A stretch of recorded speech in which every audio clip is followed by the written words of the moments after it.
cachée dans un orphelinat. Là, elle chantait une berceuse à son nouveau-né, nommé Luchou, jusqu'à ce que le propriétaire de l'orphelinat vienne la mettre à la porte. Puis elle regarda son bébé pour la dernière fois et demanda à la dame de s'occuper de lui pendant qu'elle allait chercher des médicaments. Mais après que la dame ait accepté et vu un pendentif de notre part, la mère de Luchou a disparu comme un parfumeur. Depuis le jour de sa disparition, 18 ans se sont écoulés et Luchou a fini par devenir un homme en faillite qui s'occupe de sa sœur cadette, Xiaoyu, et même s'il était pauvre, il a continué à dépenser tout son argent dans des projets de festival pour la rendre heureuse. Lorsqu'ils se sont approchés pour voir l'événement principal, les flammes ont presque brûlé le visage de Luchou, mais à cet instant le temps s'est figé, l'univers entier s'est arrêté et son pendentif en forme de nœud brillait d'or. Personne d'autre ne l'a remarqué, mais Luchou s'est rendu compte que l'homme en face de lui ne créait pas d'illusion d'optique et que tous ses pouvoirs étaient réels et magiques. À la fin du spectacle, Luchou a voulu savoir quelle était la source de ces flammes, alors il est allé dans les coulisses avec sa sœur. Alors qu'il regardait des hommes mystérieux parler, l'un d'eux a tiré un tranquillisant sur le sorcier et Xiaoyu a crié de peur. Maintenant, leur position était compromise, mais Luchou a dit à tout le monde qu'il ne les avait visiblement pas vus tirer sur un homme devant eux. Et s'il l'avait vu, il ne le signalerait jamais à la police ou quoi que ce soit du genre. Heureusement, les idiots croient aux mensonges de Luchou, alors Luchou a immédiatement tenté de s'échapper, mais leur chef ne se sentait pas à l'aise de laisser Luchou partir comme ça. Alors qu'ils s'éloignaient, un homme leur a demandé s'ils étaient intéressés à partager des vidéos sur la façon de gagner beaucoup d'argent tout en étant pauvre, mais Luchou a répondu qu'il n'était pas intéressé par la vente de cours et est parti. Il était déjà fauché après avoir investi dans de mauvaises choses et maintenant il se demandait comment leur monde était devenu si horrible, au point qu'une personne se faisait tirer dessus devant eux. Alors, pour le réconforter, Xiaoyu lui a rappelé qu'il n'était pas lié par le sang et qu'à l'avenir, il aurait une belle petite amie. Alors qu'il préparait le dîner, elle lui dit que la seule chose qu'elle voulait manger était son âme. Et après avoir entendu cela, Luchou a décidé de partir et de lui acheter des ramen. Alors que nous traversons la rue, par temps glacial, nous apercevons le camion à caisson sur le point de faire une autre victime. Et cette fois, l'élu était Luchou, et après avoir été frappé, son âme a commencé à quitter son corps. Mais comme il s'agit d'un anime chinois, Luchou a fini par se doter d'un système de hack, et la noix de son quintet a commencé à flotter. Lorsqu'il monta au ciel, la noix s'ouvrit enfin et libéra toute son énergie pour redémarrer son cœur. Après être ressuscité, il n'a pensé qu'à une chose. Dans ce cas, le chauffeur du camion devrait payer pour les avoir écrasés. Alors il a commencé à dire à l'homme de gérer tout son argent. Mais des nombres aléatoires ont commencé à apparaître au-dessus de lui, jusqu'à ce que l'homme décide de s'enfuir. Puis, au magasin du coin, Luchou a essayé d'acheter les ramen de sa sœur, mais le gérant du magasin a été choqué de voir autant de sang couler de sa tête. Alors, Luchou est parti et a fini par rencontrer un couple sur le chemin du retour dès qu'il est arrivé et est entré dans la maison pour prendre une douche. Cependant, il remarqua que la blessure sur sa tête était complètement guérie et le plus étrange de tout était qu'il y avait une cicatrice dorée sur sa main. Lorsqu'il a commencé à enquêter, il a vu un système de loterie qui l'informait de toutes les pièces qu'il avait collectées et il s'est rendu compte qu'il avait reçu ces pièces au moment précis où il suscitait des émotions négatives chez d'autres personnes. Alors, il a décidé d'utiliser tout son solde sur une roue de la fortune parce que les Chinois adorent les jeux de hasard, alors il était pressé de perdre tout son argent sans obtenir aucune récompense. Le dernier tour lui a finalement donné quelque chose et un parchemin apparut sous ses yeux. Il y avait les mêmes paroles que la berceuse que lui chantait sa mère. Puis il a commencé à le chanter. Avec les paroles de la chanson, le parchemin s'est désintégré en une sphère d'énergie devant lui et depuis les galaxies lointaines, une lumière a été projetée vers la Terre et Luchou a commencé à tout absorber. Lorsqu'il ouvrit les yeux, il flottait devant un système solaire, mais après avoir perdu toutes ses pièces, il réalisa qu'il pouvait devenir riche et irriter sa sœur toute la nuit. Puis, alors qu'ils étaient réveillés, regardant les membres de la romance entre frères et sœurs, Luchou a senti quelque chose d'étrange se produire et quand il est allé sur le toit pour enquêter, il a vu deux hommes suspects sauter sur les toits. Avant d'être aperçu, le Luchou essaya de se couvrir la bouche, mais les hommes avaient déjà remarqué sa présence. Ils lui ont demandé ce qu'il faisait là-haut, alors Luchou a dit qu'il n'avait pas remarqué qu'il sautait d'une maison à l'autre et qu'ils avaient l'air très suspects en faisant cela. Il a révélé qu'il était là-haut juste en train d'admirer le ciel et les idiots l'ont vraiment cru. Ils lui ont dit de rentrer chez lui avant de sauter à nouveau. En attendant à l'intérieur, Xiaoyu se demandait à qui il parlait, mais un homme est tombé par la fenêtre. Ainsi, Luchou a forcé sa sœur à rester à l'intérieur pendant qu'il allait vérifier et sa colère face à cette situation lui a fait gagner beaucoup plus de pièces, mais elle s'est faufilée derrière lui et il lui a dit de charmer l'ambulance car cet homme est en mauvais état. Cependant, Luchou n'avait pas d'argent pour payer les frais d'ambulance, alors il voulait simplement le laisser dehors. Quand il a dit cela, son système lui a attribué des pièces et c'est à ce moment-là que Luchou s'est rendu compte que l'homme faisait semblant d'être inconscient, alors il a dit à sa sœur qu'il devrait de toute façon laisser le corps de cet homme dehors. Et au cas où il serait mort, il a dit à sa sœur qu'il pouvait l'utiliser comme engrais ou quelque chose du genre. Après avoir dit cela, il gagna 470 pièces et Luchou était heureux d'être en passe de devenir le prochain seigneur démon. L'homme a essayé de mendier de l'eau, alors le Luchou lui a donné une boule de neige, mais l'homme l'a jeté et a de nouveau demandé de l'eau. Cependant, Luchou a commencé à le pousser vers le bas et à le taquiner sans pitié, juste pour gagner plus de pièces. Il a dit qu'il essayait juste de l'aider à se reposer, mais l'homme en avait assez et il lui a attrapé le bras en essayant de le brûler, mais son cœur a annulé la brûlure et a commencé à dissiper le feu, peu importe combien de fois l'homme a essayé ou brûlé. Il a continué à gagner des pièces grâce à toutes ces interactions stupides. Puis l'homme a dit qu'il plaisantait et qu'il voulait partir. Lorsqu'il s'est levé, Luchou a dit à l'homme d'éviter de rentrer à la maison car il verrait probablement sa femme le tromper. Après avoir dit cela, il a souri et a gagné plus de points grâce à cela. Après cela, dans sa chambre, il décida de dépenser toutes ses pièces et d'acheter le premier objet qui était un fruit céleste. Après avoir mangé, avant qu'il ne s'en rende compte, un faisceau de lumière est venu vers lui depuis les confins du cosmos et il a été transporté vers son système solaire où le fruit céleste est devenu une autre planète. Avec toute l'énergie quittant son corps, il est revenu à la réalité et a vu la racine d'un arbre se former dans sa main. Rapidement, il réalisa qu'il était devenu beaucoup plus fort qu'avant et après avoir traversé tout cela, il voulut accumuler encore plus de pièces pour voir jusqu'où il pouvait aller. Un peu plus tard, après avoir vu un incendie aux informations, il a décidé de semer le chaos dans le groupe de discussion de son école et a instantanément gagné des milliers de points. Le lendemain matin, dans son magasin, certains de ses collègues ont entendu qu'il l'avait revu mais ont fait semblant de ne pas l'avoir vu. C'est devenu sa vie quotidienne et il l'a expliqué à l'homme à côté de lui, disant que la plupart des gens étaient gênés d'être amis avec un homme fauché comme lui. Après avoir prononcé ces mots, 3 enfants riches se sont approchés de Luchou et ont essayé de se moquer de lui parce qu'il était pauvre, mais il a déjà répondu en disant qu'il sentait plus que ses œufs périmés, énervant tous les garçons à papa. Leur chef a essayé de le traiter de laid, mais Luchou a dit que sa mère était laide et pauvre. Le gars ne l'a pas cru quand on l'a traité de pauvre, alors il a décidé d'acheter tous les œufs pour paraître riche. Cependant, Luchou profita de ce moment pour récolter des pièces de monnaie, annonçant à tout le monde dans la file que l'idiot devant lui avait acheté tous ses œufs. En raison de l'irritation de tout le monde, Luchou a fini par gagner plusieurs pièces pour son système de piratage. Le gamin riche de votre école a essayé de montrer sa carte VIP comme moyen de paiement. Vous savez que Luchou n'accepte pas les cartes comme moyen de paiement. Cependant, à ce moment précis, tout l'argent des œufs était empilé sur la table par une belle fille qui fréquentait la même école que son nom est Quincy, et après avoir fait ça, elle est partie. Et Luchou a dit au garçon de se nettoyer le cul avant de quitter la maison parce qu'il sente la mer. En classe, tout le monde a vu la nouvelle de l'éveil d'un surhumain. Sorti de nulle part, un garçon est arrivé disant qu'un meurtre était sur le point de se produire sur le toit. Les commérages de Luchou ont décidé de se rapprocher et de regarder de plus près. Cependant, son corps sorti de nulle part sentit un danger l'entourer et alors qu'il montait les escaliers en courant, il réalisa que la fille devant lui revenait sur le toit. Sur le toit, le délinquant a tenté d'éliminer le réalisateur. Mais Luchou, voyant tous les personnages les autour de lui, réalisa que c'était l'occasion idéale de gagner encore plus de pièces. Il fit un pas en avant et commença à réciter la foutue constitution chinoise, affirmant que la dictature n'est autorisée que par le chef de la nation. Il a également souligné que les enfants sont autorisés à travailler. Dire ensuite que ce garçon était en train de commettre un crime grave et parler de ces choses à un délinquant lui a valu de gagner des milliers de pièces. Après tout, ce qu'il a dit ne résolvait rien et comme tout le monde était distrait par le comportement de garçon désemparé de Luchou, les policiers ont couru vers le délinquant et l'ont neutralisé. Une des filles s'est approchée de lui et lui a dit qu'elle trouvait formidable qu'il ait sauvé la situation. Mais il lui a dit qu'il n'était pas intéressé par les filles qui ressemblent à des hommes, gagnant ainsi plus de points. Et c'était exactement tout ce dont il avait besoin pour gagner toutes les pièces qu'il voulait grâce à cet événement. Mais lorsqu'il est entré dans la pièce, il a vu dans la pièce 2 scientifiques suspects qui étaient sur le point de le forcer à faire une prise de sang. N'ayant aucun moyen de s'échapper, Luchou a été forcé de prendre les seringues des hommes. Heureusement, ils sont chinois donc leurs jouets sont assez petits. La moyenne y est d'environ 2 cm. Quand il est rentré chez lui, il a vu cet étranger auparavant, mais il l'a complètement ignoré, prétendant qu'il ne l'avait jamais vu de sa vie. À la maison, il a vu que sa sœur avait développé de la fièvre à cause du rhume, alors il a décidé de parier tout son argent sur un fruit céleste pour guérir sa sœur. Au lieu de simplement essayer un remède commun, après 30 tours, il était sur le point de perdre tout son argent à cause du système de piratage, jusqu'à ce qu'il remporte finalement l'un des fruits. Après avoir mangé 4 autres fruits, il en donna un à sa sœur et sa fièvre disparut instantanément. Nous avons donc découvert que cet anime avait été réalisé pour encourager les gens à dépenser de l'argent dans les maisons de Paris. Dans la journée, il décida de donner à Hello le reste de ses fruits, affirmant que les consommer lui permettrait de s'éveiller comme lui. Cependant, en même temps qu'il perd des pièces, il recommence à les accumuler, qualifiant la pauvre fille d'inutile, de n'avoir jamais fait ses devoirs, et que si elle continue ainsi, elle sera une fille sans avenir, tout comme lui. Le lendemain matin, le professeur explique que seuls les élèves spéciaux suivront les cours avec un nouveau moniteur. Et Luchou se souvient de l'avoir déjà vu. La première à être appelée est la fille qui a aidé Luchou. Élève par élève, le professeur appelait tout le monde, jusqu'à ce que Luchou soit le dernier à être appelé. De plus, un nouvel étudiant transféré nommé Zhang rejoindra la classe, alors la fille assise à côté de Luchou a offert sa place au garçon, parce qu'elle ne supportait pas de devoir gérer l'odeur d'œuf dur de Luchou tous les jours. Avant la nuit, Luchou est allé assister à ce cours secret, et il se demandait pourquoi cet homme suspect était un nouveau professeur, et l'homme a révélé devant eux tous que leur sang avait été testé avec un alliage spécial, et plus le sang était foncé. Mélange sanguin créé, plus le rang de la personne est élevé. Ceux qui ont les rangs les plus élevés sont capables d'anéantir des villes entières, et ceux de rang F sont également approuvés, mais ils sont très faibles, et après avoir révélé le rang de chacun, il les a renvoyés. Après les cours, tout le monde parlait en mal de Luchou dans son dos. Je pensais qu'il resterait coincé au rang S pour toujours, mais Luchou ne se souciait pas du tout des autres et a en fait décidé de gagner des pièces grâce à cela, en envoyant des messages textes disant que la mère de tout le monde est de rang F. La même nuit, Luchou consomma le dernier fruit céleste et vit qu'il pouvait désormais être acheté dans la boutique d'objets. Il a également vu que la roue de la fortune avait débloqué un nouvel objet qui cette fois était du tofu périmé. Avec les pièces restantes, il a commencé à rouler toute la nuit et après des heures passées à dépenser ses pièces, il a finalement décroché le jackpot et débloqué un nouveau parchemin. Mais avant qu'il puisse le lire, l'énergie du parchemin s'est incrustée dans la tête de Xiaoyu et une énergie sombre émanait des cieux, lui permettant également de voir le système solaire. Alors qu'il était allongé dans son lit, il se demanda s'il y avait une connexion entre ces deux systèmes solaires, mais vit qu'il devait rouler plus de 80 tofu périmés pour débloquer un nouvel objet. Et il a fini par dormir, se demandant s'il pourrait transformer ses pièces en argent. Alors, le lendemain matin, il a décidé de vendre le tofu périmé. Quand une des personnes a essayé le tofu, elle a trouvé que c'était délicieux et à cause de cela, toute la ville s'est alignée pour essayer du tofu périmé. Sa vie a commencé à prendre un nouveau tournant, lui permettant de vendre ses aliments malodorants pour plus d'argent. Et grâce à l'énorme file d'attente, avec plusieurs personnes sentant le tofu périmé, il a réussi à récolter beaucoup plus de pièces pour son système de piratage. En peu de temps, il invoqua les derniers aliments célestes et son système solaire était enfin terminé. La même musique qu'il entendait quand il était bébé a commencé à émaner autour de lui et il a consommé l'énergie de l'étoile, explosant en 1 million de flammes différentes. À ce moment, un mystérieux poignard apparut devant ses yeux et il réalisa que l'étoile géante avait été son âme pendant tout ce temps. Alors, il a essayé d'invoquer des épées en utilisant le pouvoir de son âme. Cependant, en l'utilisant, il a complètement épuisé toute son énergie et il se demandait quelle puissance il deviendrait une fois qu'il aurait complété les 7 systèmes solaires. Le lendemain, le professeur lui a présenté la pierre spirituelle qui dans ce cas est un objet puissant qui libère des pouvoirs cachés grâce à la méditation. En l'occurrence, Lu Shu tenta de combiner son pouvoir avec sa nouvelle épée, mais la pure violence de sa sieste céleste le submergea presque. Alors qu'il quittait la maison, il remarqua un vieil homme étrange pratiquant son escrime et le vieil homme essaya de se montrer, mais Lu Shu avait déjà complètement disparu. À l'école, le chef de classe montre sa force dans le bras de fer, battant tout le monde, mais lorsque Lu Shu apparaît, il tente de le défier en duel. Cependant, le Lu Shu est immobile, plus délicat, et pour détruire complètement les espoirs du chef de classe, le Lu Shu lui dit qu'il pourrait essayer d'utiliser ses 2 bras contre lui. Cependant, une fois de plus, Lu Shu l'a complètement détruit et à la fin, il l'a remercié, disant qu'à cause du bras de fer contre lui, il a fini par réveiller ses pouvoirs et devenir beaucoup plus fort. Pendant le déjeuner, Lu Shu ne pouvait pas en avoir assez d'ennuyer les gens pour obtenir plus de pièces, alors il a utilisé sa capacité spéciale de gaz toxique, mettant tout le monde mal à l'aise avec l'odeur du tofu périmé et gagnant beaucoup plus de pièces. Après cela, à la maison, il a ressenti à nouveau quelque chose d'étrange et il a dit à sa sœur de rester tranquille à la maison pendant qu'il enquêtait. C'est à ce moment-là qu'il a vu un type étrange baisser la tête, et le vieil homme de la maison et le voisin l'ont accueilli comme l'un des dirigeants du réseau céleste. Alors que le monde est en guerre, le mystérieux chef a demandé au vieil homme s'il souhaitait devenir le dernier membre du réseau céleste, mais le vieil homme, qui se fait appeler Seigneur, a rejeté son offre. Après avoir été rejeté, le cheveu s'éloigna, promettant au Seigneur qu'il lui apporterait le médicament qu'il avait demandé, tandis qu'en chemin, il jeta un coup d'œil à Lu Shu et partit. Le lendemain matin, Lu Shu s'est intéressé à l'escrime du Seigneur, mais il n'a toujours pas commencé son entraînement maintenant et a simplement confié sa petite sœur au Seigneur pour qu'il prenne soin d'elle. À l'école, son champ d'émotions négatives ne cessait de monter et il commençait à se demander ce que diable faisait sa sœur. Après la fin des cours, la très belle fille qui l'avait aidé le regarda une fois de plus et quand il revint à la maison, il vit que le monsieur aidait en fait sa sœur avec ses devoirs de mathématiques, mais à cause de l'éducation que Lu Shu lui a donnée, elle traitait très mal le vieil homme et toutes les émotions négatives du vieil homme vendaient des pièces à Lu Shu. Et il réalisa qu'il pouvait utiliser sa sœur pour accumuler encore plus de pièces puisqu'elles étaient connectées d'une manière ou d'une autre. Et maintenant que le Seigneur a pris soin de sa sœur pour lui, il veut vraiment apprendre à Lu Shu à se servir d'une épée. Avant de commencer, Lu Shu a supplié l'homme d'enseigner à sa sœur tous les jours, ce qui a fini par les irriter toutes les deux. Lorsque Shelu rentra chez lui, le maître lui apporta des gilets lestés, chacun pesant environ 90 kilos, mais Lu Shu les lança en l'air comme s'il s'agissait d'un jouet, révélant ainsi qu'il était l'un des surhumains réveillés. En voyant son pouvoir absolu, le vieil homme décida d'adopter une approche différente et pointa un morceau de papier vers le mur. Les oiseaux s'envolèrent et une œuvre magique commença à envelopper le papier. Le vieil homme regarda alors Lu Shu et dit qu'ils enseigneraient que tout dans le monde peut être coupé et avec des mouvements précis, il déplaça le papier vers le bas, créant une fissure dans le sol qui coupa l'acier. C'était sa première leçon et il lui a dit qu'il vaut mieux maîtriser une seule compétence que d'avoir la moyenne dans 10 compétences différentes. Ensuite, le vieil homme lui a ordonné de couper l'air à l'aide d'une épée. Lu Shu était déterminé à maîtriser son pouvoir et a commencé à couper l'air, mais sa posture était terrible. Heureusement, le maître l'a corrigé et à mesure qu'il progressait, le vieil homme était impatient de voir comment les compétences de Lu Shu allaient se développer. Les heures passèrent et au 1000e coup, Lu Shu sentit enfin le vent tourbillonner autour de lui. Pendant la nuit, ils ont pris une bonne boisson chaude ensemble et le maître a demandé à Lu Shu ce qui, selon lui, rend une personne plus forte que les autres. En réponse, Lu Shu lui a dit qu'il pensait qu'une personne était puissante si elle ne suivait pas les règles de quelqu'un d'autre, mais le maître lui a révélé qu'il faut du caractère, de l'expérience et de la détermination pour être plus fort. Il demande à Lu Shu s'il assumerait plus de responsabilités si cela signifiait devenir plus fort. Cependant, en pensant à ces mots, Lu Shu révéla que la seule personne avec laquelle il se comportait était sa petite sœur et dit qu'il n'assumerait jamais de plus grandes responsabilités même si cela signifiait qu'il deviendrait aiderait plus fort. Il a également dit qu'il n'aiderait plus jamais personne dans ce monde, d'autant plus que personne ne l'a aidé quand il était plus jeune. Pour lui d'essayer simplement de survivre dans ce monde quand sa sœur suffit, donc il ne rêve pas de devenir un héros pour l'instant. Pour entendre cela, le maître prend son énorme thé et promet qu'il continuera à enseigner le Lushou. Le lendemain matin, la sœur de Lushou commençait enfin à apprendre ses leçons, tout cela parce que la femme du maître lui avait apporté des princes. En regardant cela, Lushou sentit une présence mystérieuse apparaître derrière lui. Un homme du réseau céleste est apparu et le maître l'a préparé à la conversation. C'est à ce moment-là que Lushou réalisa que sa sœur pourrait être en danger, alors il se précipita immédiatement chez lui. Lorsqu'il est arrivé, il a vu l'homme et a fait semblant d'avoir oublié le déjeuner à la maison. Lorsque Lushou est parti, l'homme disait à son maître que les ruines commençaient à réapparaître et qu'elles provoqueraient le chaos dans toute la nation, et il est venu demander de l'aide à son maître pour les combattre, mais le maître l'a rejeté. Avant de partir, l'homme lui a dit que le dernier placement dans le réseau céleste lui était encore ouvert et il est parti. C'est à ce moment-là que Lushou retourna prendre le thé et l'homme lui dit qu'il était excité de voir ses progrès. Ensuite, il lui a demandé de répéter la phrase qu'il avait enseignée. Cependant, elle l'a offensé en disant qu'il mourrait bientôt d'une intoxication alimentaire après avoir bu autant de thé. Avant de partir, il tendit 2 flacons à Lushou pour tester ses notes et partit. La nuit, Lushou était excité de voir à quel point il avait évolué avec le fruit céleste et vit que son sang était devenu suffisamment sombre pour le classer au niveau A, ayant le pouvoir de détruire une ville entière. Cependant, sa bouteille commença à briller aux couleurs des galaxies et il se demanda ce que cela pouvait signifier. Et pendant qu'il essayait d'enterrer son résultat à l'extérieur, le maître lui a demandé quelle était sa note, mais Lushou lui a menti en disant que sa note était toujours F, un mensonge clair qui lui a fait gagner plus de pièces. Au cours des nuits qui passèrent, il continua à chanter sa chanson, complétant d'autres planètes dans les nébuleuses jusqu'à ce qu'une heure bleue commence à l'envelopper. Il a essayé quelque chose que personne ne devrait faire à la maison et s'est rendu compte que le deuxième système solaire le protégeait des blessures. Il se demandait comment allait sa sœur, mais dans son système solaire, les trous noirs étaient la seule chose qui apparaissait et le centre de la nébuleuse commençait à l'aspirer. Lorsqu'il entra dans sa chambre, il vit qu'elle était consumée par les ténèbres de sa carte céleste jusqu'à ce qu'elle revienne à la réalité. Il a dit qu'il avait finalement franchi la première couche. Il lui a demandé quelle capacité elle avait réussi à débloquer, alors elle a concentré son énergie et a invoqué le corps d'une fourmi, révélant que le pauvre insecte était mort la nuit dernière, mais que maintenant il lui obéit à tous ses ordres. Il a demandé à la fille si elle pouvait invoquer d'autres petites âmes comme celle-là, alors ils sont sortis et à l'extérieur, elle a trouvé un groupe de fourmis gelées et a essayé d'en invoquer une autre. Mais à l'instant où l'âme de l'autre fourmi fut invoquée, la première fourmi se désintégra et ils comprirent que ses pouvoirs étaient imités par une seule invocation. Il a demandé ce qu'elle pouvait créer d'autre, alors elle a engendré un oiseau volant, disant que son invocation ne consomme aucune de son énergie et qu'après avoir été invoquée par elle, son invocation peut rester vivante pour toujours. Lushou se demanda s'il pouvait utiliser son pouvoir pour invoquer une personne éveillée, alors pour tester quelque chose de plus grand, il l'emmena dans une grange où ils choisirent un pauvre cochon pour faire quelques expériences et après qu'elle ait invoqué l'âme du cochon, il a frappé le cochon magique pour voir s'il réagirait de la même manière qu'un cochon normal, mais s'est vite rendu compte qu'il serait préférable d'utiliser son épée magique plutôt que de frapper le cochon. Dès qu'elle est partie, le cochon a couru pour sauver sa vie, mais son épée a traversé le cochon, l'anéantissant d'un seul coup, et Chawayu était irritée par cela. Elle était pressée de faire de son frère sa prochaine invocation, mais il a promis qu'il lui préparerait des œufs brouillés pendant une semaine, mais elle voulait des cibles brouillées pendant 2 semaines. Tout en nourrissant ses cibles brouillées, il sentit une poussée d'énergie venant du pont, alors il se leva pour partir. Chawayu lui sauta sur le dos, disant qu'elle l'accompagnerait. Après avoir sauté entre les bâtiments, ils virent 3 hommes se battre contre l'instructeur de Lushou, et parmi l'un des bandits qui s'était réveillé, le bandit lança des centaines de boules de feu vers un instructeur, mais celui-ci réussit à les esquiver avec sa main jusqu'à ce qu'il s'enfuit. Les cordes du pont ont pris feu, et alors qu'il était distrait, l'homme a sauté vers lui et a utilisé la force pour presque l'écraser. Mais alors qu'il s'enfuyait, l'un d'eux a commencé à manipuler le sol en dessous de lui pour le déséquilibrer. Les renforts arrivèrent en force, s'approchant et prenant soin de leurs alliés, cependant aucun d'eux ne parvint à égratigner le chef, alors l'instructeur activa son saut magique pour les faire exploser tous les deux sur place, et utilisant la neige à son avantage, le chef des bandits caché dans la fumée. Les 2 compagnons de l'instructeur ont couru à travers la fumée, mais dès qu'ils sont entrés, une explosion géante s'est produite, avec toute la fumée se dissipant, les 3 bandits sont sortis indemnes, alors Lushou a dit à Chawayu de rebrousser chemin pendant qu'il partait pour essayer de trouver l'identité des bandits car il est très bavard. Maintenant, la garde nationale avait complètement encerclé l'emplacement des bandits et ils ont commencé à infiltrer leur cachette, mais ils s'étaient déjà enfuis dans une autre ruelle. Les 2 laquais se rendirent compte qu'ils étaient sur le point d'être capturés et dirent qu'ils seraient exécutés, alors ils commencèrent à supplier leur chef de se rendre, mais leur chef révéla que le réseau céleste ne les laisserait jamais tranquilles. Après avoir éliminé 2 de ses soldats, il a dit à ses compagnons qu'il créerait une diversion et tenterait de s'échapper, et alors que les soldats approchaient, le chef a fait sauter la porte pour les assommer, mais les autres étaient déjà encerclés. C'est à ce moment-là que le chef des bandits a utilisé ses 2 compagnons comme boucliers corporels, fuyant tous ceux qui l'attaquaient, tandis qu'en courant dans les ruelles, l'un des soldats a utilisé ses fluides corporels rouges pour créer l'enchantement et a attaqué le chef des bandits, le lancer contre le mur, ne laissant le gars nulle part où aller. À ce moment-là, les soldats remarquèrent l'aura lumineuse de Lushou, le bavard au-dessus d'eux. Il a donc donc essayé de dire qu'il cherchait son chat perdu par ici, mais son instructeur a ordonné à ses soldats de l'attraper et a commencé à lui lancer plusieurs mains magiques. Cependant, Lu Shu a décidé d'agir comme un dieu du parcours, avançant au sommet de ses ennemis utilisant des épées et des corps humains comme tremplin. Évidemment, le bandit était aussi pour chasser, alors il jeta ses compagnons comme distraction, mais le général du réseau céleste utilisa ses épées pour ouvrir un trou dans son ventre. Maintenant le bandit pouvait garder 3 iPhones là-dedans. En même temps, Lu Shu affrontait 2 filles en même temps et utilisait ses draps contre elles au combat. Il esquivait facilement toutes les attaques et contre-attaquait, jetant même une fille contre le mur. Lu Shu, un vrai machiste, un grand honneur pour tous les Chinois. Quand la deuxième fille courut après lui, il utilisa le fourreau de l'épée pour le projeter de l'autre côté et utilisant ses acrobaties supérieures, il fit un saut périlleux en arrière pour éviter l'épée souffle et porte un coup mortel qui laisse son dernier ennemi inconscient. En dessous de lui, le chef des bandits combattait toujours. Il était capable d'esquiver tous les coups, mais le porteur de l'épée double l'a plaqué contre le mur et l'a presque immobilisé. Cependant, l'homme a écrasé les épées métalliques de ses propres mains et lui a attrapé la tête, lui a donné des dizaines de coups de poing à la gorge, puis l'a traîné contre le mur. À ce moment-là, l'instructeur a lancé plusieurs de ses talismans sur l'homme, mais aucun d'entre eux ne lui a laissé la moindre égratignure. Il a ensuite jeté le soldat inconscient vers Lu Shu et a frappé le sol, ce qui a créé un brouillard qui a aveuglé tout le champ. Lors de la bataille, l'instructeur a tenté de prendre Lu Shu au dépourvu, mais il a sauté pour éviter le coup. À ce moment-là, plusieurs débris ont commencé à arriver vers le réalisateur, et cela a forcé un instructeur à utiliser ses talismans pour éclairer tout le champ de bataille, mais une cartouche de gaz est venue vers lui, et dès qu'il s'est rendu compte que la cartouche était lourde et pleine de gaz, la cartouche lui a simplement explosé au visage et il a été projeté contre le mur tout en brûlant vif. Heureusement, ce genre de dégâts n'affecte pas, et quand le brouillard s'est dissipé, Lu Shu a remarqué que tous les soldats avaient été renversés et que le bandit était le seul resté debout. À ce moment-là, Lu Shu couvrit son corps de toute son énergie et le bandit se prépara à lui donner un coup de poing, mais Lu Shu réussit à le retenir avec ses poings. Quelque chose puis l'épée en lui commença à brûler, alors elle sortit et transperça le criminel qui a ordonné de s'en prendre à la mauvaise personne. Après cela, il est rentré chez lui en faisant ses légendaires mouvements de parcours. En arrivant à la maison, il ôta sa cape d'apparence et d'invisibilité et dit à sa sœur qu'il voulait tester ses pouvoirs une fois de plus. Quand ils quittèrent la maison, l'homme lui demanda ce qu'ils allaient faire si tard dans la nuit. Alors le petit la fille a dit que son frère l'emmènerait dans un restaurant 5 étoiles et qu'il dépenserait toutes ses économies pour la rendre heureuse. Lu Shu a demandé au maître s'il voulait participer, mais le vieil homme a répondu qu'il n'avait pas l'argent pour cela et leur a demandé d'être prudent la nuit, très attentionné envers lui, alors qu'ils approchaient du lieu où se déroulaient les combats. Xiaoil invoqua son oiseau pour avoir une meilleure vue de toute la zone. Après s'être assuré qu'il n'y avait pas d'ennemis à proximité, elle et Lu Shu retournèrent à l'endroit exact où avait eu lieu le combat, et visiblement ils remarquèrent que tous les corps avaient déjà disparu. Cependant, dès que Xiaoil est entrée dans les lieux, elle a remarqué l'énergie des hommes qui sont morts dans cette zone, et Lu Shu lui a dit d'utiliser son âme. Elle a ensuite absorbé leur énergie, mais elle n'a toujours pas pu les invoquer. Elle l'a fait. Je ne sais pas si la raison en était elle, ou si c'était là même des hommes qui venaient de mourir. Alors elle a demandé à son frère d'attendre au moins une journée. À la fin, Lu Shu était heureux qu'ils aient réussi à faire des progrès, et il a dit à sa sœur que maintenant il était temps de rentrer à la maison, mais elle lui a dit qu'il avait fait des progrès. Je ne l'ai pas encore emmené dans un restaurant 5 étoiles, et Lu Shu lui a dit qu'il cherchait juste une excuse pour le vieil homme, mais la fille s'en fichait actuellement. Elle voulait juste dépenser chaque centime qu'il avait dans sa poche cassée. Dans un magasin de nouilles, la petite fille a commencé à tout dévorer avec force, et Lu Shu lui a dit qu'il aimerait pouvoir l'emmener manger tous les jours comme ça. Il croit que si elle était restée à l'orphelinat, elle aurait pu avoir une vie meilleure. Mais quand elle a entendu ces mots, elle a commencé à retenir ses larmes, lui demandant pourquoi il voulait la renvoyer là-bas. Elle a commencé à pleurer en disant qu'elle s'en fichait si elle n'avait pas de manteau ou si elle n'en avait pas nous à manger. Pour elle, la seule chose qui compte c'est d'être avec lui, car il est sa famille. À ce moment-là, il se souvient du moment où il s'est enfui de l'orphelinat pour la première fois et de la façon dont elle lui a tenu la main parce qu'elle ne voulait pas qu'il la quitte, mais il s'est éloigné, la laissant seule pendant tout ce temps, pendant qu'elle se battait. Pour continuer à vivre sans toit, il a commencé à vendre des œufs pour payer le loyer, et avec le temps qu'il lui restait à étudier, la solitude a commencé à le ronger lentement jusqu'à ce qu'il voit enfin Xiao Heo apparaître devant lui. Au début, il a essayé de la renvoyer à l'orphelinat, mais elle s'est accrochée à lui, et depuis lors, son sourire est devenu la lumière qui l'a aidé à traverser chaque journée difficile. Il l'a ramenée à son appartement et elle était heureuse de pouvoir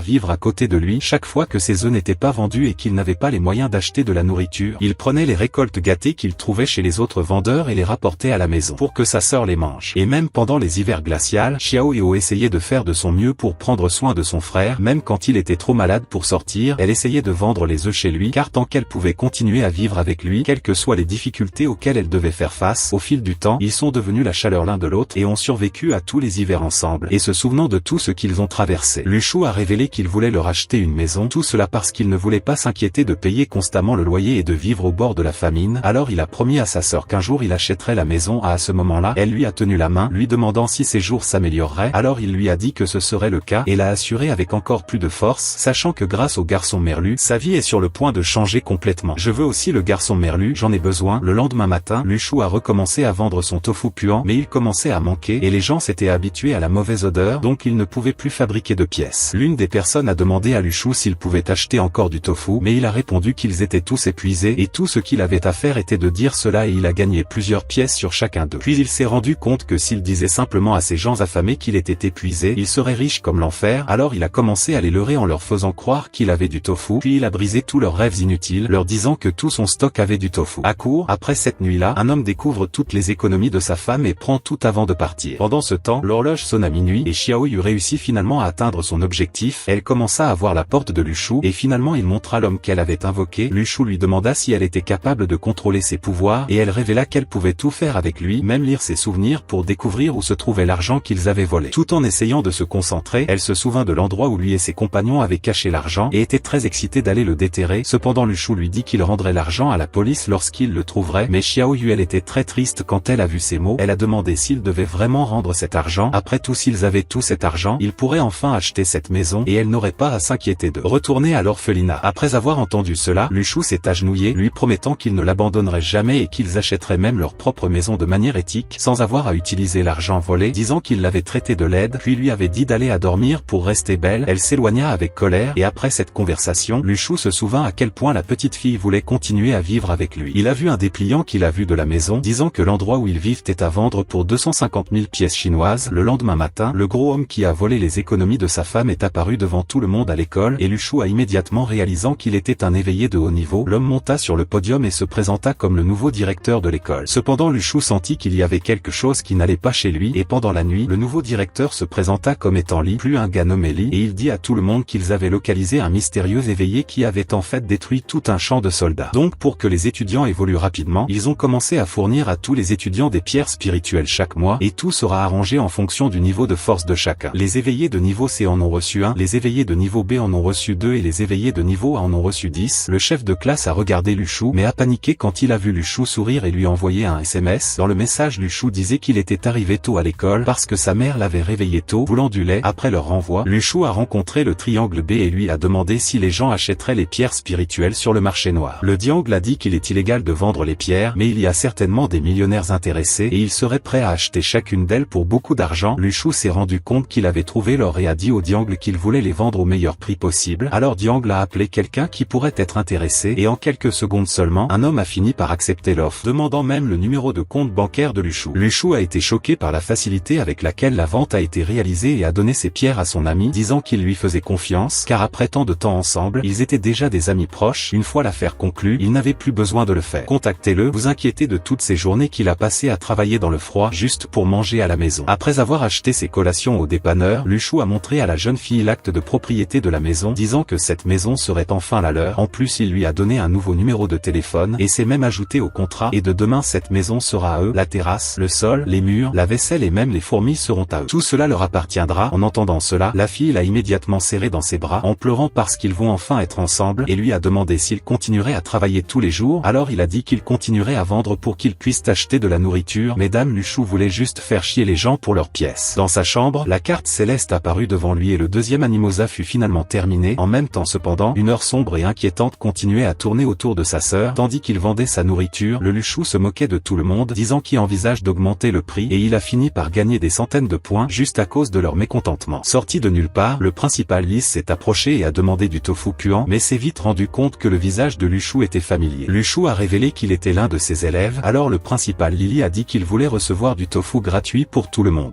Mais le vendeur de sa maison crie au directeur d'arrêter de profiter du pauvre et les orphelins de Luchou car sa mère ne l'aimait plus, c'est pourquoi il l'a abandonné depuis sa naissance. Il a également dit que tout le monde à l'école le harcelait parce qu'il sentait les œufs et le tofu puant. L'homme lui a dit que Luchou travaillait tous les jours juste pour payer la nourriture à la maison et qu'il étudiait tout son temps libre. En entendant son triste histoire, le directeur a pleuré et lui a tendu Luchou sans faire d'histoire. En guise d'excuse, l'homme qui l'a aidé a demandé qui était ce salaud et Luchou lui a dit qu'il était le nouveau directeur de son école. Après lui avoir finalement donné tous les documents pour acheter chez eux, un numéro inconnu l'a appelé, lui disant qu'il devait se rendre immédiatement à la ruine qui venait d'ouvrir. Il a envoyé un texto à sa sœur, lui disant qu'ils avaient finalement acheté la maison, mais qu'ils avaient acheté la maison. Ils devaient faire un voyage qui durerait quelques jours, après quoi on voit des centaines de véhicules militaires les transporter vers le lieu en ruine. C'est à ce moment-là que Luchou a pensé à collecter des pièces, alors il a commencé à dire qu'elles sentaient toutes comme une convention d'anime, et ainsi de plus en plus de pièces ont commencé à s'accumuler. Quand il sont arrivés, un patron leur a servi des repas à tous et le chef du groupe est allé voir Luchou et a dit qu'ils étaient heureux de le voir enfin manger quelque chose de décent au lieu de manger les détritus qu'il avait ramassés dans la poubelle de l'orphelinat. En entendant cela, Luchou a juste soupiré et le quincy est apparu par derrière et a complètement disparu après que le chef du groupe ait essayé de regarder en arrière. Pendant qu'il déjeunait, un homme en surpoids cherchait une place pour s'asseoir, alors l'un des soldats a donné lui sa place pour le calmer. Cependant quand il partit, Luchou s'approcha de lui et leur dit de rester. Mais le gros homme a poliment refusé, alors Luchou l'a giflé, le faisant tomber inconscient sur le sol, et Luchou a fait cela parce qu'il déteste les gros. Après avoir fait cela, Jang est apparu et a dit qu'il était surpris qu'il ait réussi à mettre ce gros homme à sa place, et offrant même un peu de sa nourriture en récompense. Il a dit que comme ils étaient près des ruines, leur système de piratage augmenterait très rapidement, donc la nuit Luchou se demandait comment il pourrait entrer dans sa carte céleste sans chanter sa chanson linéaire. Luchou réalisa bientôt qu'il serait plus juste d'utiliser tous ses du temps libre pour gagner plus de pièces, alors pendant que le chef de classe méditait, Luchou a commencé à respirer fort sur lui et a continué à interrompre sa méditation. Luchou a commencé à réciter l'histoire de sa vie pour distraire ses pensées et a continué à rire au visage du chef de classe. Les points ont continué à augmenter tout au long de la nuit et le matin, il avait gagné 47 000 pièces pour être une personne simplement ennuyeuse. Voulait savoir comment allait sa sœur, mais il n'y avait pas de données cellulaires à utiliser. À l'heure du déjeuner, le patron a donné plus de nourriture car il a renversé la personne qui consommait un tonneau entier et un soldat a même décidé de s'asseoir, mais Luchou a refusé parce qu'il voulait s'asseoir sur les genoux de la Diang. La Diang lui a demandé comment il prévoyait de passer au niveau supérieur, alors Luchou a révélé qu'il n'avait besoin de faire un bras de fer qu'une seule fois avec le chef de classe. Cela dit, il a passé une autre nuit à déranger le chef du groupe, lui racontant diverses choses sur sa vie, juste pour irriter le gars, et après avoir tant entendu la voix de Luchou sans s'arrêter, il a couru jusqu'au bord d'une falaise, où il a pensé il pouvait enfin avoir la paix et rester en paix, mais Luchou apparut et le chef de classe réalisa qu'il n'y avait qu'une seule chose qu'il pouvait faire pour échapper à ses souffrances, et c'était de lui enlever les siennes. Le lendemain, Luchou méditait, loin de tous les étudiants, il entra dans sa carte céleste pour libérer le reste de ses fruits, et déverrouilla même une nouvelle planète, entra alors que la lumière tournait autour de lui et formait un manteau d'obscurité qui encapsulait son corps, lui donnant un nouveau pouvoir d'invincibilité. Pendant que tout le monde se réunissait pour le déjeuner, les garçons essayaient de laisser Luchou les devancer, et le chef de classe semblait rire en cherchant Luchou. Ils adoraient Luchou parce qu'il était toujours dans le classement F, mais Luchou a demandé s'il voulait se battre encore une fois pour voir qui était le plus fort. Le chef de classe voulait vraiment se battre, mais l'instructeur a dit qu'il ne pouvait pas se battre, donc la seule chose qu'il pouvait faire était de participer à un bras de fer. Cela pourrait être bien, alors le chef de classe a accepté à contre-séure. À l'intérieur de la tente du camp, les deux garçons se faisaient face, et tout le monde pariait que le leader du groupe gagnerait. Dès que le tour a commencé, Luchou a fracassé le bras du chef de classe contre la table, disant que la mère du chef de classe est beaucoup plus forte que lui et qu'elle met toujours beaucoup de pression sur lui quand ils sont au lit. Cela dit, Luchou a commencé à crier, disant qu'il avait de nouveau progressé grâce au chef de classe, qui est un perdant. L'instructeur, tous motivés par le bras de fer des deux, a demandé à Luchou s'il voulait aussi faire un bras de fer avec lui, alors ils ont commencé à s'affronter, mais Luchou l'a vaincu instantanément et a dit que c'était grâce au chef de classe mère, parce qu'elle le faisait toujours s'entraîner comme un sol tous les soirs. Juste dans ce jeu de plaisanterie avec la mère du chef de classe, Luchou a fabriqué plusieurs pièces, et après avoir fini, Luchou a remarqué une brume s'élevant de la ruine, et Jang a révélé que le portail s'était enfin ouvert, et maintenant le seul moyen pour quiconque sortirait de ce portail se retrouverait dans l'œil du formatage, et si personne n'y parvient, tout le monde sera coincé à l'intérieur pour le reste de sa vie. Cependant, quelque chose d'étrange s'est produit, les alarmes ont commencé à retentir et le brouillard a commencé à se propager à travers le camp, consumant toutes les personnes qui tentaient de s'échapper. Avant qu'ils ne s'en rendent compte, Luchou a été aspiré et est tombé la tête la première, il pouvait à peine se relever. Ayant subi une grave commotion cérébrale, lorsqu'il ouvrit les yeux, il vit qu'il se trouvait au milieu d'un désert et une hache commença à voler vers sa tête, mais il l'esquiva et un chevalier squelette s'approcha de lui pour essayer de la couper.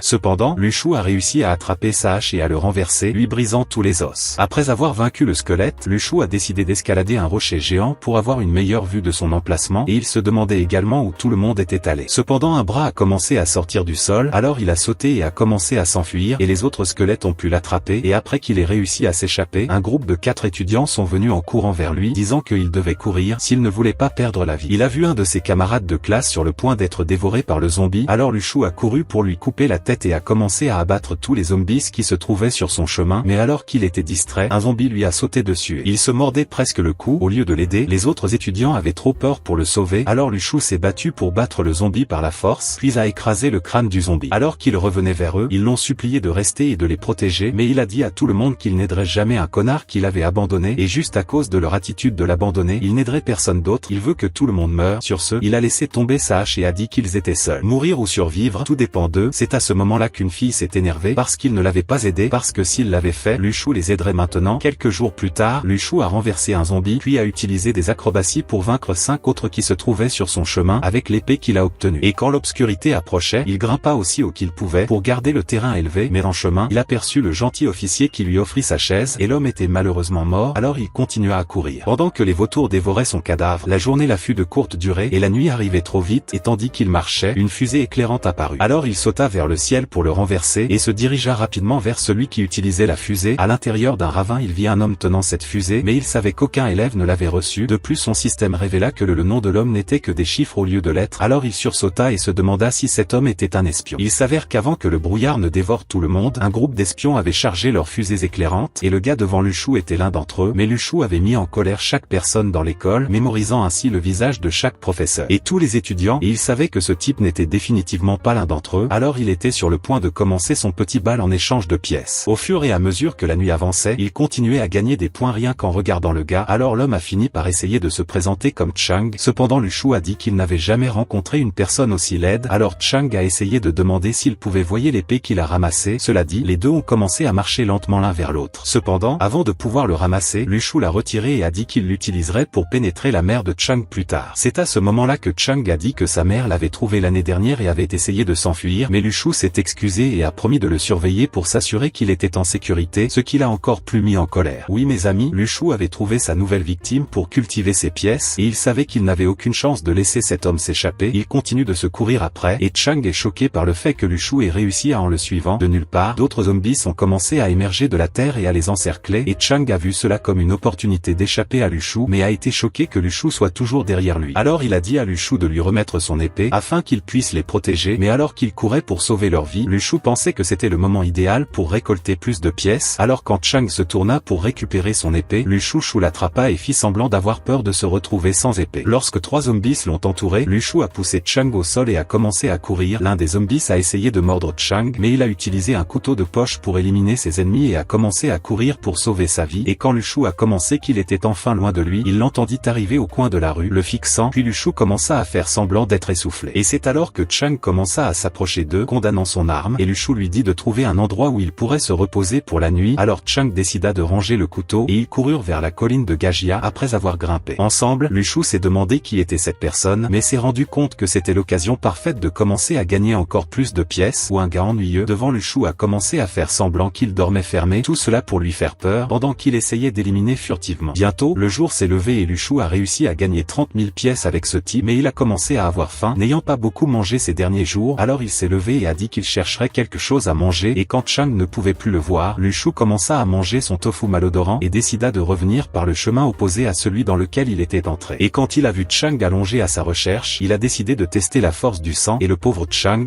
a crié pour sa vie, mais sa faim était si grande qu'il ne s'en souciait même pas, et il a commencé à se demander pourquoi il pouvait sentir le tofu périmé. Il se demandait comment il serait possible de trouver de la nourriture ici, puisqu'il n'avait même pas le temps de se préparer. Luchou, pour gagner encore plus de points, a commencé à mentionner toutes les viandes délicieuses qui existent, comme le bacon, l'agneau et le steak, ce qui a amené Chang à libérer toute sa colère d'un seul coup. Luchou l'a esquivé de peu, et avec de la neige autour d'eux, Chang a essayé de renverser et une fois que les acrobaties de Luchou n'ont pas suffi à l'empêcher de recevoir un coup de pied au visage alors qu'il tournait, Chang a couru pour le détruire, mais Luchou a attrapé son bras et l'a jeté au sol. Cependant Chang a retrouvé son équilibre et a essayé de frapper Luchou, mais il a réussi à esquiver toutes les attaques et a donné un coup de tête à Luchou avant de lui donner du jus. Chang a réalisé qu'il n'était pas de taille contre lui, alors quand la neige a aveuglé Luchou, il a essayé de se précipiter pour le renverser, mais les compétences en arts martiaux de Luchou lui ont permis de renverser Luchou, à tel point que Chang attrapa son épée et la renversa, puis Luchou courut en avant, mais fit un pas de côté à la dernière seconde, complètement à l'écart, et invoqua son poignard mystique pour le copier, vainquant ainsi l'ennemi. Combat. Maintenant il était triste d'avoir mis fin à la vie d'une personne qui avait passé une journée entière avec lui, mais malheureusement le monde est un endroit cruel, ce n'était pas la vie qu'il voulait, mais si c'est comme ça que ça va être, il a promis de continuer à avancer et à souhaiter pouvoir voir sa sœur bientôt. Quelques jours plus tard, Luchou tomba sur une pomme à moitié mangée et réalisa qu'il avait enfin trouvé un fruit pour remplacer son tofu malodorant. Il a commencé à grimper à l'arbre et à attraper l'un d'eux, mais l'écureuil a commencé à se mettre en colère. Il a donc décidé de manger la pomme devant l'écureuil et de lui voler toutes ses pommes. Puis une bande d'écureuils commence à le lapider et un écureuil combattant du sumo est même sorti de sa grotte, prenant un rocher géant pour l'enlever à Luchou. Il a donc décidé que ce serait une menace même pour les animaux. En essayant de s'échapper, il s'est rendu compte que le fruit lui rendait complètement l'énergie de sa soif, alors il a continué jusqu'au coucher du soleil et il a atteint une rivière. Après avoir bu un peu d'eau, il commença à manger encore plus de fruits et réalisa que l'œil de la formation devait être au milieu de la ruine, mais avant qu'il puisse y aller, un loup a apparut derrière lui et un deuxième loup essaya de se jeter sur lui. Mais il l'a coupé et a essayé de s'enfuir. Cependant, alors qu'il tournait au coin, il aperçut 30 loups attendant de le combattre. Luchou a commencé à courir pour sauver sa vie, mais au moins il gagnait des centaines de points à chaque seconde qui passait. À son retour dans la forêt, l'écureuil lui lança à nouveau des pierres, alors il promit de voler tous les fruits à son retour. Alors qu'il était à l'extérieur de la forêt, un loup a sauté et lui a coupé le bras, et lorsqu'il a essayé de manger un fruit céleste, il a remarqué que sa peinture corporelle n'arrêtait pas d'apparaître. Aussi terrible que cela paraisse, il savait qu'il reviendrait vivant auprès de sa sœur, alors il a couru pendant des heures jusqu'à la tombée de la nuit, mais les loups ont continué à le poursuivre. Finalement, ses chaussures ont commencé à s'user, alors il les a utilisées pour abattre 2 loups et a recommencé à courir. Heureusement, la sensation de courir sans chaussures était encore meilleure, et sa vitesse augmentait considérablement, lui permettant de courir beaucoup plus vite que les loups, mais devant, il trouva certains de ses collègues regroupés, alors il décida de faire une grande entrée devant. Il a vu que l'un d'eux portait sa hache, et ces mêmes personnes lui ont demandé s'il pouvait les aider. Cependant, Luchou a déclaré qu'il préférerait que toutes les personnes l'aident meurent, d'autant plus qu'il avait déjà été laissé mourir. C'est à ce moment-là qu'il rencontra un problème de pièces infinies, qui consistait à se moquer de personnes désespérées de survivre. Puis il leur demanda depuis combien de temps ils n'avaient pas mangé, et la grotte révéla que cela faisait 3 jours et qu'ils commençaient déjà à mourir de faim sans nourriture ni eau. Elle l'a supplié de la sauver, mais il l'a traitée de chercheuse d'or et a commencé à manger devant eux. Le bruit de la pomme qu'on mordait fit presque revenir l'un d'eux à la raison, et c'est à ce moment-là que le chercheur d'or s'agenouilla parce qu'elle avait tellement faim, alors il lui montra sa délicieuse pomme, et elle ouvrit la bouche et la referma. Ses yeux, mais Luchou ne voulait pas partager ses pommes. Les gars ont réalisé qu'ils étaient 8 et Luchou n'en était qu'un. Ensuite, leur chef a essayé de demander de la nourriture d'une manière menaçante, mais le Luchou a commencé à réciter tous les différents types de viande, faisant presque perdre conscience à ces personnes affamées, et le Luchou a été en fait choqué par le fait que pour eux, j'ai duré si longtemps sans même manger. Il se leva pour prendre sa hache, ce qui les effraya tous. Après avoir pris la hache, il a demandé s'il voulait la récupérer. Et quand l'homme a dit oui, le Luchou lui a dit que c'était dommage, après avoir dit qu'il avait commencé à les fuir, laissant les perdants et affamés sans défense, mais au moins il a laissé 2 pommes pour tout le monde. Une autre semaine s'est écoulée dans les ruines, et Luchou se demandait si sa sœur allait toujours bien. Mais alors qu'il prononçait ces mots, il entendit les pas d'un chevalier, et alors qu'il regardait vers l'emplacement du son, il vit un chevalier squelette tourner au coin de la rue. En un instant, il essaya de se frapper le visage, et le Luchou parvint à peine à empêcher son pied de glisser, mais alors qu'il luttait pour l'enlever, il entendit 2 autres chevaux courir au loin. Puis il sortit la lance et renversa le squelette. Le reste des soldats squelettiques arrivèrent, mais les Luchous commencèrent à gravir la montagne pour qu'ils ne puissent pas l'atteindre. Cependant, ils ont commencé à lui tirer des flèches, mais il a réussi à esquiver toutes leurs attaques, jusqu'à ce que les squelettes l'abandonnent et commencent à s'éloigner. Sans sa lance, le soldat squelettique décida de simplement saisir son épée et continua de s'éloigner. Au loin, un groupe de soldats du réseau céleste avait vu cette cavalerie squelette, et l'un d'eux a suggéré de tuer leur chef. Ensuite, un homme a regardé jusqu'à ce qu'il remarque que l'un des squelettes ne tenait qu'une épée au lieu d'une lance. C'est à ce moment-là qu'il parvint à la conclusion que celui qui tenait l'épée était le chef. Ainsi, l'homme a décidé de tirer sur le chef, mais après l'avoir éliminé avec succès, ils ont réalisé qu'ils avaient tiré sur le mauvais squelette, et les chevaliers ont donc commencé à leur tirer leurs flèches. Ils commencèrent à s'enfuir, et lorsqu'ils quittèrent l'arène, l'un d'eux vit Luchou se faufiler en bas de la falaise. Avant qu'ils puissent agir, le Luchou sauta pour voler la lance à l'un des chevaliers et remonta la falaise. Ils recommencèrent tous à tirer des flèches, mais il esquiva tous les tirs et partit avec sa nouvelle lance. Il s'est caché dans un arbre et a attendu que les soldats sortent avant de sauter, mais il s'est rappelé que leurs armes seront confisquées dès qu'ils quitteront les ruines. Alors, pour s'assurer que tous ses efforts ne soient pas vains, il a décidé d'échanger ses armes avec les autres étudiants. Mais à ce moment il tomba dans le piège du chevalier, et ils commencèrent à s'approcher de lui. Tout cela faisait partie de leur plan, mais Luchou a tenu bon et a amélioré sa lance avec son énergie mystique, la lançant dans le ciel. Après avoir pris les armes, la lance abattit 2 des chevaliers et le Luchou se précipita vers le chef pour le renverser et lança sa hache sur un autre ennemi. Il ramassa une 3e lance et esquiva de peu le coup venant en sens inverse. Mais lorsque le squelette faillit le toucher, il esquiva et rit au nez du squelette. L'un d'eux a essayé de tirer une flèche, mais le Luchou a lancé sa lance alors qu'il se retournait et attrapait l'autre. Alors que ce squelette était éliminé, il lança sa lance sur le squelette qui courait vers lui. Le chef essaya de le couper avec son épée, mais Luchou réussit à se défendre et renversa un squelette qui montait à cheval. Immédiatement, il frappa l'épéiste et sauta vers le dernier squelette pour l'écraser au sol. Après les avoir tous abattus, il a réussi à sécuriser toutes ses armes. Pendant ce temps, sa petite sœur lui tirait des fléchettes au visage. Après tout, cela faisait un moment qu'il n'avait pas été en contact avec elle. Très en colère, elle a fini par ouvrir une boîte que son frère lui avait dit de ne pas ouvrir, mais elle a fini par trouver une autre boîte à l'intérieur. Après avoir ouvert les cartons pendant un moment, il aperçut un sac de chips à l'intérieur, mais le message lui disait d'attendre qu'il rentre à la maison pour qu'ils puissent le manger ensemble. Alors elle sourit et rangea le paquet, mais se sentit triste parce qu'il ne répondait à aucun de ses messages. Pendant ce temps, Luchou escaladait une autre montagne pour tendre une embuscade à d'autres soldats, mais alors que personne n'apparaissait, il commença à méditer et finit par manger un autre fruit céleste. L'heure magique l'a ramené dans son système solaire et il a pu débloquer une autre planète tout en ressentant le pouvoir du fruit. Le filet céleste se préparait à tendre une embuscade à un groupe de 9 soldats squelettes, et juste au moment où ils étaient sur sur le point de lancer une attaque surprise, une lance apparut du ciel pour abattre leur chef. Après la disparition du corps, 2 autres furent lancés dans le ciel et un 3e jeta le squelette contre le mur. Lu Shu fit finalement son entrée et le réseau céleste décida de l'aider, mais Lu Shu élimina un autre soldat avec sa lance et commença à courir vers les autres pour les éliminer. Avec seulement 2 soldats restants, le Lu Shu a dégainé son épée et a commencé à courir vers l'un d'eux, et quand l'un d'eux a tenté de lui tendre une embuscade à l'arrière, le Lu Shu s'est penché et a poignardé le soldat, l'éliminant. Tout le monde a commencé à se demander à quel point il était puissant, et un gars qui n'avait littéralement pas Dieu a demandé s'il était Lu Shu, et son ami lui a dit qu'il devrait ouvrir les yeux au lieu de poser cette question stupide. Et quand tout le monde lui demanda pourquoi il attaquait les squelettes avec autant de force, sans même espérer les aider, Lu Shu attendit en disant que toutes les armes lui appartenaient. Après un certain temps, il réussit à rassembler toutes les lances et épées et à protéger toutes ses armes des autres personnes. L'un des chefs de cette expédition a demandé pourquoi il collectait autant d'armes s'il ne pouvait pas toutes les utiliser. Puis il a révélé que l'homme avait tort et a commencé à montrer ses armes, disant à tout le monde qu'il pouvait venir les chercher à un très bon prix. Pour Lu Shu, toutes ces années passées à vendre des œufs n'étaient qu'une période d'essai pour le moment. Il a dit à tout le monde que la défense vaut plus que l'or dans cette situation, alors l'homme a demandé s'il pouvait acheter une épée, mais Lu Shu s'est rendu compte que personne n'avait d'argent réel là-dedans. Alors, il a demandé à l'homme combien valait son collier de jade, l'homme a dit qu'il valait beaucoup d'argent, et Lu Shu a proposé un échange, mais l'homme a rejeté l'offre. Un soldat s'est avancé et a décidé de conclure un marché et a offert sa montre de riche en échange d'une épée. L'un d'eux a offert une chaîne en or de 27 carats, tandis que l'autre a également offert une montre très chère. Il a vu à quel point tout le monde était blessé, et s'il était une personne pleine d'argent et qui gagnait sa vie, il les aiderait. Mais parce qu'il était un pauvre, foutu et misérable raté, Lu Shu a décidé de simplement tirer profit de tous. Tout le monde a commencé à faire la queue, et peu de temps après, Lu Shu a été inondé d'or. 2 personnes ont décidé de mettre leurs fonds en commun et ont payé une somme d'argent. Beaucoup d'argent pour une épée, mais Lu Shu leur a donné une hache, disant que cet argent n'était pas suffisant pour une épée. Cependant, il leur montra que la hache était en réalité plus tranchante qu'une épée, alors l'homme accepta avec plaisir. Lorsque le Lu Shu eut fini de négocier, le groupe entra finalement au centre des ruines, et le Lu Shu à ce moment-là était l'homme le plus heureux du monde. Parce qu'ils étaient si riches, après avoir marché pendant des heures, ils décidèrent de camper et de passer la nuit, et les Lu Shu remarquèrent que tout le monde avait faim et manquait d'eau. Alors pour la première fois de sa vie, il a décidé de ne pas être une menace. Il a tendu au chef un tas de pommes pour que tout le monde puisse les couper et en manger un seul petit morceau. Dès que tout le monde en avait mangé une petite tranche, ils ont réalisé que toute leur énergie avait été restaurée et que toute faim et soif avaient été satisfaites. C'est à ce moment qu'ils ont commencé à offrir plus de choses pour une simple pomme. Il a accepté l'offre et s'est rendu compte qu'il était sur le point de devenir millionnaire. L'un d'eux a essayé de traiter Lu Shu de méchant pour avoir accumulé toute la nourriture et essayé de la vendre, mais il a répondu en disant que c'était de leur faute d'être si inutile. Tout d'un coup, une rafale de vent est sortie du ravin et des dizaines de fantômes ont commencé à voler vers eux. Tous les étudiants se préparèrent à attaquer, mais lorsque les fantômes s'approchèrent d'eux, Lu Shu sentit son poignard essayer de sortir de sa poitrine, mais il essaya de le cacher car ce n'est pas le bon moment pour révéler son arme secrète. Dès qu'un fantôme s'approchait de Lu Shu, il sentait une présence terrifiante venant de lui, voyant Lu Shu comme une sorte d'être démoniaque. Alors il s'est enfui et tous les fantômes ont commencé à s'échapper de la zone. C'est ainsi que Lu Shu s'est rendu compte que ses capacités devenaient de plus en plus puissantes à mesure qu'il avançait. Finalement ils sont arrivés au centre de la ruine, a dit l'un des garçons à son ami. Ici, la reine elle-même l'avait sauvé de 2 squelettes et il était tombé amoureux d'elle. Lu Shu a prétendu que ce n'était pas le cas et s'est rendu compte que c'était l'occasion idéale de montrer à quel point il était devenu riche. Alors il a commencé à vendre ses armes et à acheter encore plus de bijoux. Tout le monde a commencé à lui offrir des millions de dollars et quand il ayant fini de vendre la plupart d'entre eux, un homme l'a appelé pour rencontrer les dirigeants du réseau céleste. À son arrivée, il a tenu à montrer à quel point il était riche, car s'il épousait quelqu'un qui était chercheur d'or, il le saurait tout de suite. Le chef du réseau céleste s'est présenté à lui en lui disant d'arrêter de vendre ses lances, puisqu'il sait s'en servir. 1000 armes valent 1000 armes entre les mains de celui qui sait s'en servir qu'une simple arme entre les mains d'un inutile. Lu Shu accepta, alors le chef s'approcha du centre de la ruine et commença à activer sa magie. De l'intérieur il retira son épée et l'envoya dans la ruine. Après avoir examiné le trou, le chef décida qu'ils y plongeraient. Après cela, pendant qu'il se reposait, le système de Lu Shu a montré qu'il y avait des espions numérotés à cet endroit, mais il n'avait aucune idée de qui ils pouvaient être. De nulle part, un arbre a commencé à tomber et c'est lui qui l'a jeté là-dedans. Cependant un écureuil en est sorti et a commencé à lui crier dessus, mais quand l'écureuil a vu le visage laid de Lu Shu, il a essayé de l'attaquer après que tout le monde se soit rassemblé. Le fruit, le pauvre écureuil était sur le point d'avoir une crise cardiaque, mais Lu Shu lui tendit une pomme pendant qu'il pleurait et l'écureuil lui en fut éternellement reconnaissant. De nulle part, Django est finalement apparu et s'est rendu à Lu Shu, mais certaines personnes voulaient voler les armes de Lu Shu, alors leur chef s'est avancé et a proposé de payer une bonne somme pour une lance lorsqu'ils sont partis d'ici. Cependant Lu Shu lui a dit qu'il ne tomberait pas dans le piège d'une telle arnaque, et lorsqu'il reçut des pièces d'une personne dont le nom était Nimbert, il réalisa que cette personne était un espion. Alors il lui a dit de partir. Pendant que tout le monde dormait la nuit, le Lu Shu était heureux que sa sœur soit toujours en colère contre lui, mais il réalisa que maintenant elle le méprisait complètement et il n'avait même pas de moyen d'expliquer sa situation à elle. Pendant qu'il dormait, tous les espions se sont réveillés et ont commencé à courir vers le centre maître de la ruine et ont sauté tout droit. Lorsque ce dernier essaya aussi de sauter, quelque chose l'empêcha de tomber et Luchou lui dit qu'il ne les dénoncerait pas s'il partageait les bénéfices, avec 99% revenant à Luchou et 1% à lui. L'espion s'est rendu compte qu'il a été foutu et a accepté le marché, mais dès que Luchou est parti et qu'il a essayé de sauter, Luchou l'a attrapé à nouveau et a souri avec son visage laid. Les espions ont réalisé que l'un d'eux avait disparu, mais ont décidé de continuer à avancer quand même. L'espion restant a essayé de prendre Luchou par surprise et lui a lancé un talisman, mais Luchou était déjà dans un endroit complètement différent et il a commencé à crier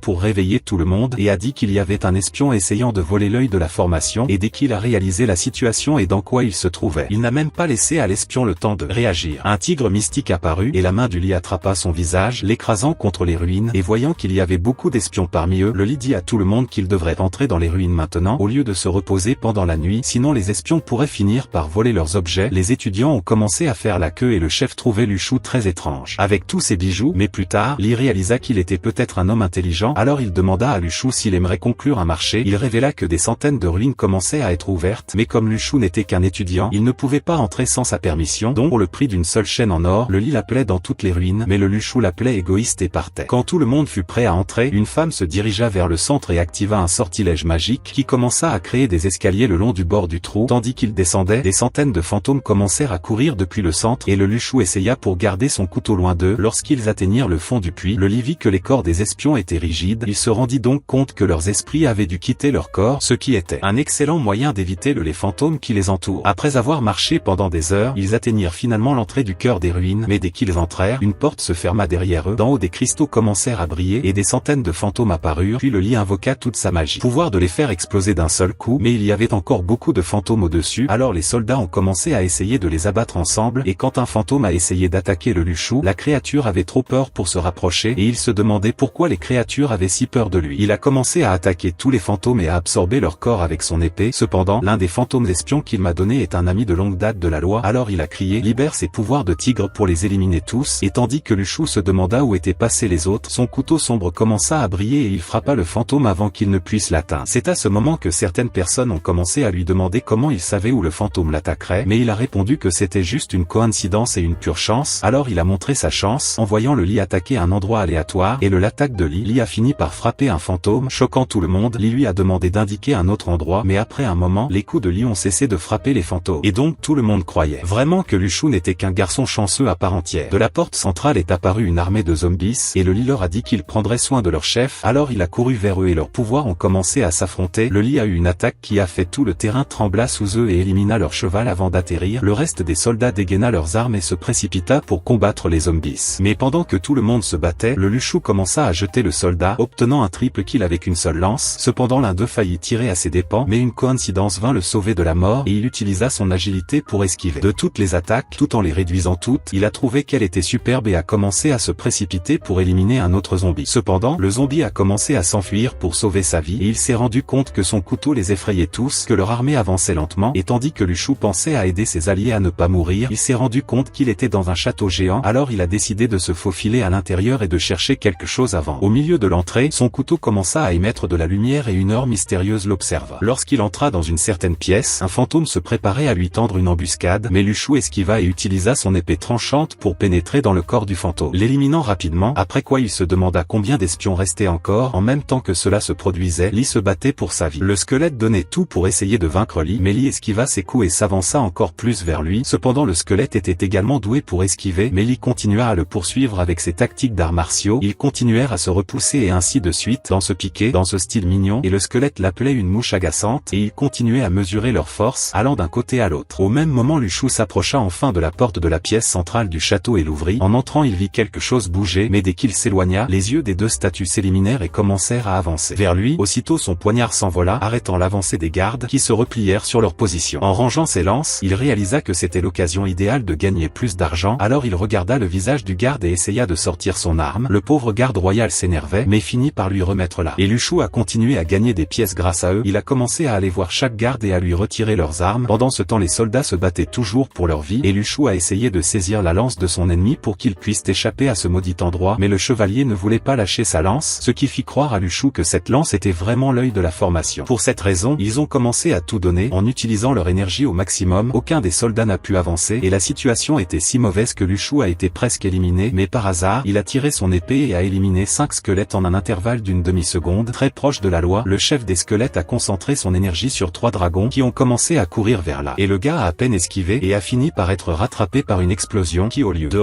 l'élimination l'a piégé encore plus. Et pour ne rien arranger, un dragon venait le mordre dans le dos et l'éliminer, et alors que tout le monde pensait qu'il allait vraiment mourir, le lit jeta son dernier sort pour se libérer et courut vers le chevalier en saisissant sa lance. Et en lui donnant des coups de pied, la coïncidence a continué à éliminer le reste des squelettes, puis a grimpé vers un endroit élevé et a cherché où se trouvait Luchou, mais il avait complètement disparu. Alors que Luchou s'enfonçait plus profondément dans la pièce, le squelette du chef sentit la présence de quelqu'un dans la pièce qu'il était censé garder, alors il lâcha sa lance et commença à courir vers Luchou. C'est à ce moment-là que le lit réalisa que la formation des yeux du squelette était une autre chose, et il a commencé à courir après le chevalier. Lorsque le chef des squelettes est revenu, il a vu qu'aucun de ses gardes n'avait de lance, et maintenant le lit l'avait déjà rattrapé. Cependant, le squelette a ordonné au chevalier de mettre fin à la vie de lit et a commencé à courir vers l'emplacement de Luchou. À ce moment précis, Luchou ramassait un objet étrange, jusqu'à ce que, sorti de nulle part, il remarque un soldat squelette derrière lui. L'ennemi a commencé à courir vers lui, et Luchou a accidentellement laissé tomber un objet mystérieux de la boîte. Alors que l'objet était encore en l'air, Luchou a réussi à attraper l'objet. À ce moment-là, les couleurs ont commencé à disparaître du monde, y compris les ennemis et les gens piégés à l'intérieur. Le monde a commencé à s'effondrer et le sol tout entier a commencé à se briser. Les humains étant avalés, la gravité n'existait plus et l'énergie de chacun était en train de disparaître. Aspiré par l'objet de Luchou, soudain les lances formèrent un cercle autour de lui avant d'être avalé, et alors que le sol sous ses pattes disparaissait, l'écureuil tenta de s'accrocher à lui avant de disparaître. Après cela, tout le monde est finalement retourné dans son monde, puis nous voyons le jungle commencer à courir à la recherche de Luchou. En même temps, une coïncidence a commencé à courir à la recherche d'une trace de lui pendant que le lit se faufilait hors du camp. Un peu plus tard, j'ai vu tous les soldats remettre leurs objets jusqu'à ce que le jungle arrive en courant et crie disant qu'il ne pouvait pas trouver Luchou. Puis un instructeur a dit avec émotion que Luchou avait fait un excellent travail en se sacrifiant pour sauver les autres. Lorsque l'instructeur a dit cela, certaines personnes étaient heureuses, disant qu'il méritait de mourir après les avoir trompés, mais le chef de classe était triste et a dit à l'instructeur qu'il pouvait au moins chercher son corps, mais Luchou est apparu en un clin d'œil et s'est rendu chez le chef du groupe en lui disant qu'il n'était resté en vie que pour pouvoir continuer à extraire le corps de sa mère pendant la nuit. Il a remis ses armes restantes à un instructeur et leur poids a brisé la table. Alors qu'il rentrait chez lui, les émotions négatives de son imam ont commencé à augmenter et il a vu un sac de chips et a vu qu'elle l'attendait à la porte. Arbre, il a essayé d'étendre ses bras pour un câlin, mais elle a sauté et lui a écrasé le visage avec ses pieds. Elle a commencé à examiner son corps et quand elle a fini, elle était heureuse de voir qu'il n'était pas griffé et l'a serré dans ses bras en pleurant. Il s'est excusé de l'avoir fait attendre si longtemps, mais elle a commencé à courir chez elle, alors il a commencé à la suivre. Quand ils sont retournés dans la rue, il a dit qu'il était devenu riche, il lui a montré les montres chères qu'il avait achetées, mais elle ne se souciait plus de l'argent, car la seule chose qui l'intéressait, c'était lui. Il a promis qu'il l'emmènerait dans un bon restaurant demain pour qu'il puisse la rendre heureuse, alors ils se sont promis qu'ils ne seraient jamais séparés. Sur le chemin du retour, le vieux Cissé de l'épée était heureux de voir qu'il avait revient sain d'esprit et salé, et il leur a dit de se reposer avant de continuer à pratiquer, et Luchou l'a remercié d'avoir pris soin de son imam pendant son absence. Alors qu'ils étaient seuls à l'intérieur de la maison, Luchou lui a demandé d'invoquer le corps de ce type qu'elle pouvait invoquer, et après avoir fait cela, il a invoqué 2 perles magiques de son corps. Elle lui a demandé ce qu'étaient ces pierres, et il a expliqué que l'un est fait des fantômes qu'il a absorbés, et l'autre est fait des humains qui se sont transformés en fantômes. Il voulait savoir ce qui se passerait sans que son invocation ne commence, alors Luchou a mis une de ses boules dans la bouche du fantôme, et immédiatement la force du corps énergétique a beaucoup augmenté, et Xiao Yui